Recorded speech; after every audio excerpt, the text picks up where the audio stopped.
It goes without saying the last 6 months have been stressful for everyone. The pandemic has changed the way we live our lives and sometimes how we treat others. Tonight in a News 13 special report, News 13's Alexia Chiropoulos tells us how to identify the signs before they lead to bigger problems. With each day that passes, a new set of worries comes with it. Paying bills, going to work, or planning family meals. There are endless responsibilities, and those responsibilities are magnified when you throw in an unexpected pandemic. You also have, do I have enough hand sanitizer at home?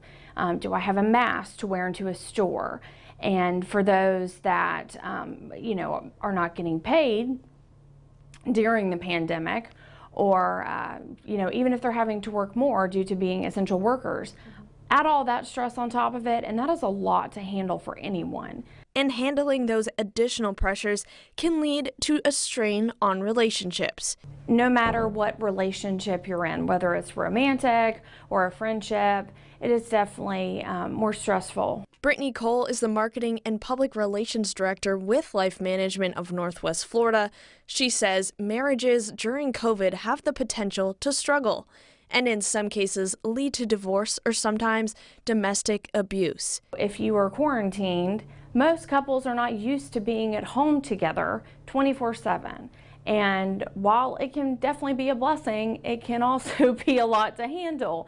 Cole says it's okay to learn as we go, but adults should find their own space and make adjustments to this new normal. Obviously, you want to avoid any type of physical altercation with your significant other. If you find yourself in an abusive environment, Cole says to get help immediately, do not be afraid to reach out. It can cause lasting damage. Not only can it cause physical damage, it could cause emotional damage. Always show respect and most importantly, communicate. Even if it seems minor, Cole says it is worth a discussion, which may include a mediator. There is nothing wrong with going to counseling, couples counseling. More people go than most people know. If you don't want to go in person, Cole says there are also telehealth options available. Life Management is just one source for counseling.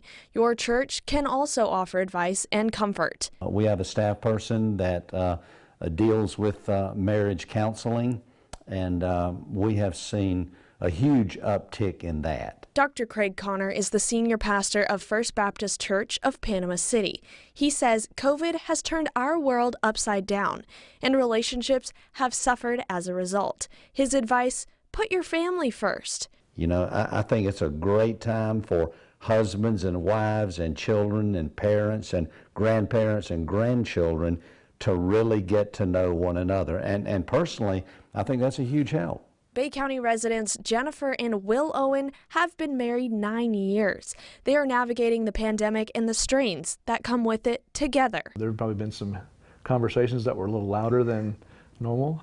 But they are using their experience from a former counseling session to get through this stress. What has worked for us is something that our pastor has said to us from the pulpit and to us in counseling before, and it's that it's always better to be reconciled than to be right.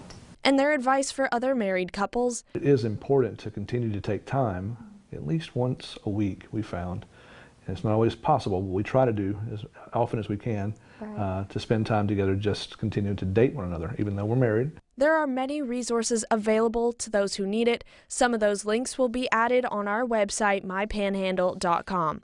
In Bay County, Alexia Chiropoulos, News 13, Panhandle Strong.